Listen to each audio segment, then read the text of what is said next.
मैं इस कोशिश में रहता हूँ तुम्हारी झील सी आँखों पे कोई शायरी लिखूं, मगर जब भी नजर भर कर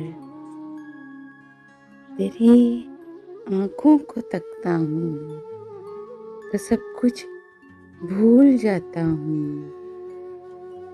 तेरी मखमूर आँखों के समंदर में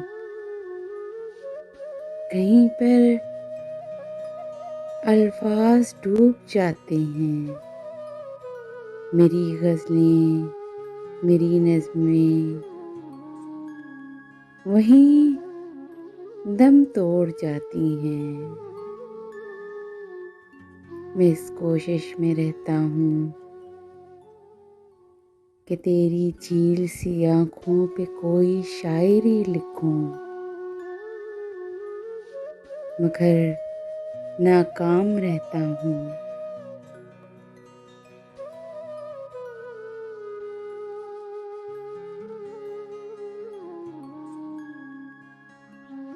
Subscribe my channel and press the bell icon.